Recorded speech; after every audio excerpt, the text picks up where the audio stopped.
9만전자, 10만전자로 불리던 삼성전자 주가가 6만 원대로 내려앉았습니다. 기준금리가 동결됐다는 소식에도 오늘 주식시장은 전반적으로 힘든 하루를 보냈습니다.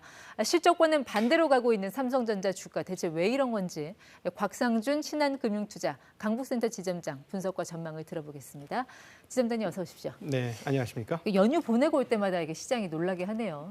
요즘에 뭐 이슈가 굉장히 많은 때라 특별히 그리고 연중에 한두 번 정도는 시장이 꼭 그렇게 빠지는데 지금이 바로 그런 때 아닌가 싶습니다. 오늘 코스피는 뭐 삼성전자와 SK 하이닉스가 다 빼놨더군요. 삼성전자 같은 경우는 6만 9천 원까지 내려왔습니다. 왜 이렇게 빠진 겁니까? 보통 시장 수익률 대비 조금 둔하게 움직이는 게 삼성전자였는데 오늘은 훨씬 더 크게 움직였습니다. 그러니까 시장 하락보다 2배 정도 이상의 하락폭을 기록을 했는데요. 첫 번째 이유는 그 상속과 관련되어 있습니다. 홍라희 여사가 보유하고 있는 삼성전자를 1조 대 중반으로 상속세 마련을 위해 매도해야 되지 않느냐 하는 이야기가 나오면서 그것의 영향을 상당히 많이 받았고요. 실제로 뭐 출회된 것은 아니지만 거기에 대한 부담감이 작용을 했습니다. 그리고 두 번째는 계속 작용하고 있는 흐름인데요.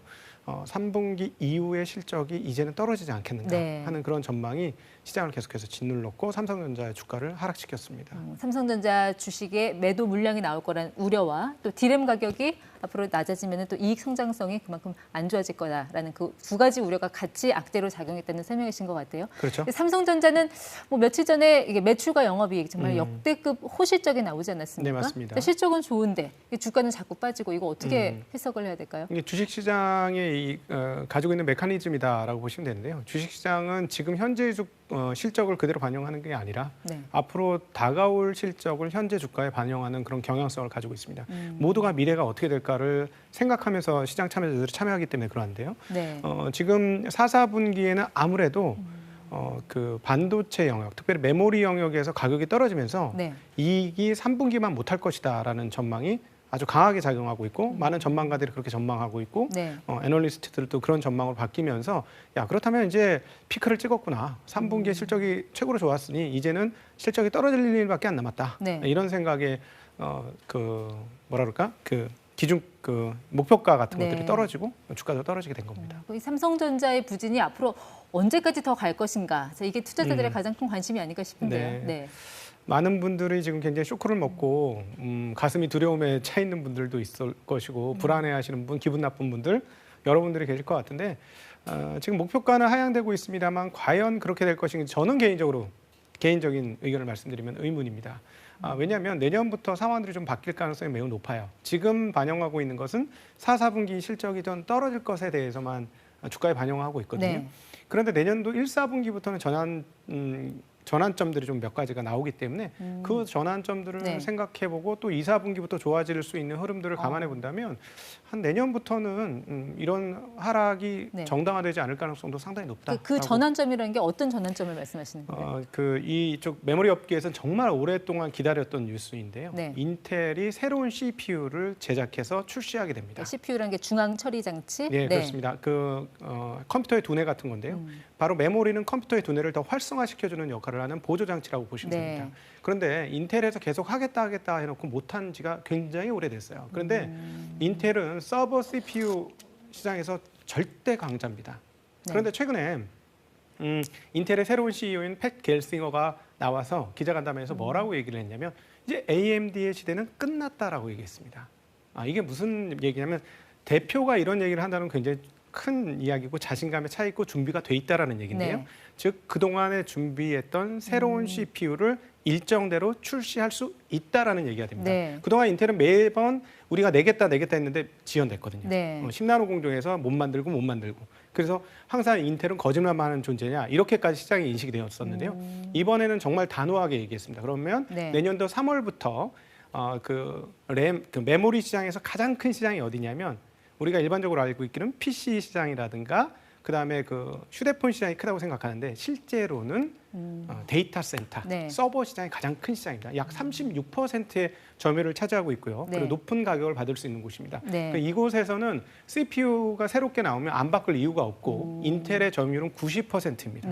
그렇기 때문에 인텔이 바꾸면 서버의 CPU가 전반적으로 다 바뀌고 그렇다면 부가가치가 높은 DDR5라는 메모리를 삼성전자가 팔 수 있게 되죠. 하이닉스도 마찬가지고. 네. 그게 내년 3월부터 시행이 될 것이고요. 예. 이 모멘텀까지는 지금 약 6개월 정도가 남았기 때문에 아직 시장에서 이걸 인식을 제대로 못하고 있는데요. 네. 내년 즈음에 도달해서는 사람들이 그걸 인식하지 않을까 이렇게 판단하고 그러니까 인텔이 있습니다. 그 컴퓨터의 두뇌에 해당하는 CPU 신제품을 출시하면 그 손발도 다 같이 따라가는 거니까 그렇죠. 삼성전자의 실적도 같이 좋아질 수 있다라는 그렇죠. 말씀. 왜 그러냐면 거기에 쓰이는 그 메모리의 이름이 네. DDR5라고 하는데요. 네. DDR5는 기존의 DDR4 비해서 가격을 약 30% 높게 받을 수 있습니다. 그래서 이 부분에 대해서 지금 시장이 인정을 안 하고 있어요. 네. 그리고 원래 보통 시장이 나쁘거나 악재가 터지면 레이더에 악재만 잡힙니다. 네. 호재를 잇고 있는 상황인 거죠. 알겠습니다.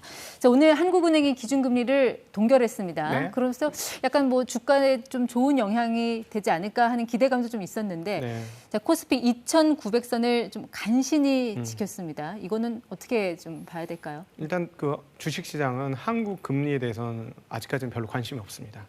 전 세계에 그 이목이 집중된 것은 미국의 금리가 어떻게 되느냐에 네. 집중되어 있고요. 한국 금리는 그렇기 때문에 지난번에 그 금리가 올라갔을 때에도 시장 변동은 거의 없었습니다. 몇몇 그 금융주들만이 반응을 했을 뿐이고요. 네.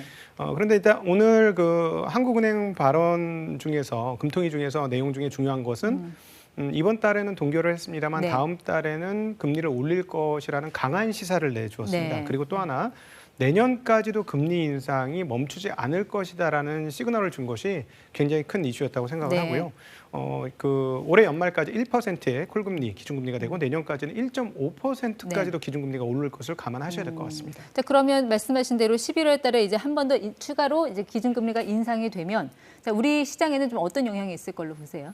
일단 그 대출이 많은 분들은 조금 부담스러워지는 영역에 진입하게 되죠. 그리고 내년까지 금리가 인상될 거라고 예상을 한다면 네. 거기에 맞는 대출 스케줄을 좀 정리를 하셔야 될 것 같습니다. 이 부분이 상당히 클 것 같고요. 네. 그다음에 주식시장 입장에서는 약간 부담을 느끼는데 이미 주식시장에서는 뭐 신용 대출이라든가 이런 것들을 좀 줄이고 있어서 네. 현재 주가 빠지는 것에 그것도 약간 이미 네. 선반영되고 있는 상황이라서 금리 인상이 바로 그 영향을 미치지는 않을 걸로 보여지고 오히려 금리 네. 인상과 관련해서는 미국, 예. 미국의 금리가 어떻게 되는지가 훨씬 더 중요하다. 그러니까 방금 하신 말씀은 이제 금리가 인상되더라도 주식시장보다는 부동산 시장이 더 영향을 받을 것이고 이제 우리가 봐야 할 거는 미국의 금리 인상이다. 그렇죠. 자, 그 시기는 그럼 언제쯤으로 전망을 하시나요? 지금 그 시점에 대한 논란이 뜨거워요. 그래서 지금 전 세계 증시가 조금 휘청하고 있고 네. 고민하고 있는 그런 상황이다라고 볼 수 있는데 왜냐하면 그동안에 그 연준 의장인 파월 의장이 금리 인상 없어라고 계속해서 얘기했고 네. 테이퍼링도 상당히 늦을 거야라고 했는데 갑자기 9월 달에 회의 이후로 급변했습니다. 네. 그러면서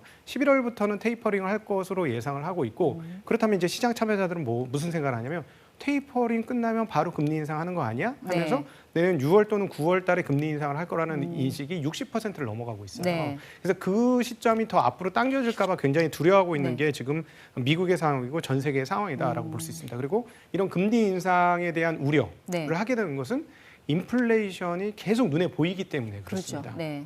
네. 그 인플레이션이 이제 일시적일 것이냐 아니면은 네. 장기적 구조적인 인플레이션을 갈 것이냐 자, 이걸 보는 판단이 가장 중요할 것 같은데 네, 그거 맞아요. 어떻게 봐야 됩니까? 네. 요번에 미국 시장도 흔들리고 전 세계 증시가 흔들린 게 바로 그 지점입니다. 인플레이션이 그동안에 계속 일시적일 거라고 예상했거든요. 근데 생각보다 일시적이지 않아라고 연준 의장이 얘기한 거예요. 그래서 그러면 이게 도대체 뭐야 하고 혼란에 빠진 건데요. 예, 지금 현재 중국에서의 석탄 가격, 그다음에 원유 가격, 네. 그다음 물류 적체, 공급 적체가 모두 연결되어 있습니다. 네. 그래서 이 고리 중에 한두 개가 먼저 풀리는 것들이 보여져야 인플레이션에 대한 기대 심리가 조금 누워질 수 있는 이렇게 좀 줄어들 수 있는데요. 4, 4분기에 인플레이션이 정말 연속적일지 네. 일시적인지가 판가름 나지 않겠는가 저는 개인적으로 그렇게 생각하고 있습니다. 4분기에. 네. 네, 알겠습니다. 인플레이션 시대로 가면 이제 주식 위험이 더 커지기 때문에 아마 그런 부분들도 투자자들이 좀 감안을 해서 좀 전략을 짜야 되지 않을까 싶습니다. 예, 지금까지 ETY 곽상준 신한금융투자 강북센터 지점장과 함께했습니다. 고맙습니다. 네, 감사합니다.